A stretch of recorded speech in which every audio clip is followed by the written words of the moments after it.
जवानों को ताकत देने वाली खबर पर आपको अपडेट करने का। ये खबर है काम की, कहानी है कमाल की। डीआरडीओ ने लद्दाख से सटी चीन सीमा पर तैनात सैनिकों को थकान और तनाव से दूर रखने के लिए एक सुपर फूड इजाद किया है। डीआरडीओ ने लद्दाख के लोकल जंगली फल पर लंबी रिसर्च की और उसी रिसर्च में ये खोज निकलकर सामने आई जिसे हम सुपर फूड कह रहे हैं, जो सैनिकों को बनाता है सुपरमैन। हरी हरी पत्तियों के बीच दिख रहा ये छोटा सा फल बड़े काम का है। ये हिंदुस्तान के सैनिकों को सुपरमैन बना देने वाला फल है। ये भारतीय सेना का सुपर फूड है जिसे चीन सीमा पर तैनात जवानों को दिया जा रहा है। इसका नाम है सी बकथॉर्न। एंटीऑक्सीडेंट बहुत ज्यादा होते हैं, चाहे इसका फ्रूट्स ले चाहे आप उसका पत्ते ले। अगर हमारा सोल्जर्स है उसी तरह हमारा कोई भी सिविलियन स्ट्रेस कंडीशन में रहता है और एंटीऑक्सीडेंट रिच खाना या कोई भी जूस पीते हैं तो ये जितना भी फ्री रेडिकल्स है उसको हम न्यूट्रलाइज करते हैं और उनका हेल्थ बहुत अच्छा रहता है। सी बकथॉर्न हिमालय की चोटियों में तैनात जवानों को ये तनाव मुक्त रखने और थकान दूर करने के बड़े काम आता है। अब इस जंगली फल का जूस मोर्चे पर तैनात जवानों तक ज्यादा से ज्यादा मात्रा में पहुंचाने की प्लानिंग है। ये सी बकथॉर्न इस प्लांट को नाम दिया गया है, पेड़ का नाम है ये। जो DIHAR है उसकी कोशिश है कि जो हमारे सैनिक हैं उन तक इस सी बकथॉर्न का जूस जो है जिसमें विटामिन सी बहुत ज्यादा होता है और एंटीऑक्सीडेंट भी होता है वो दिया जाए ताकि हमारे सैनिकों को स्ट्रेस ना हो। और लेह स्थित defence institute of high altitude research यानी DIHAR ने एक लंबी रिसर्च के बाद इसे बहुत उपयोगी पाया है। इसमें आंवला से कई गुना ज्यादा विटामिन होता है।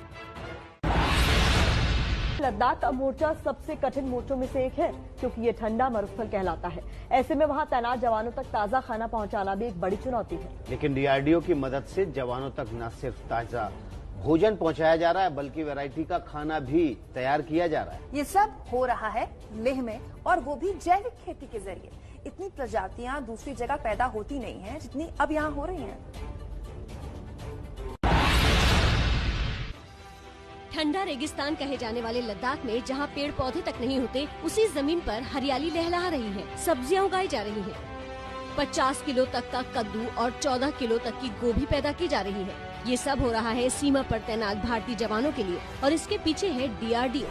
ABP न्यूज की टीम इस वक्त उसी लैब में उसी कैंपस में मौजूद है DIHAR के।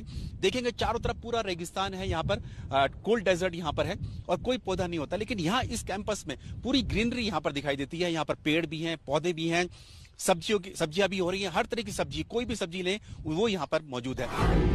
लेह में defence institute of high altitude research यानी DIHAR 1962 की जंग के बाद स्थापित की गई। यहीं से ऊंचे हिमालयी क्षेत्रों में तैनात सैनिकों तक ताज़ा खाना पहुंचाने की व्यवस्था की जाती है। 101 तरह के सब्जियां हम यहाँ लद्दाख में जैसे मरुस्थल में भी उगा सकते हैं और देखिएगा हमारे किसान द्वारा तकरीबन 28 तरह के सब्जियां फ्रेश वेजिटेबल्स, ऑर्गेनिक वेजिटेबल हमारे फोर्स को मुहैया कराती है। हमने उनका एक कोऑपरेटिव सोसाइटीज बनाया है। सेना की पुरानी कहावत है कि युद्ध के मैदान में जाने के लिए सैनिकों को पेट के बल जाना पड़ता है। लद्दाख से सटी चीन सीमा पर DRDO ने इसी का खास ख्याल रखा है।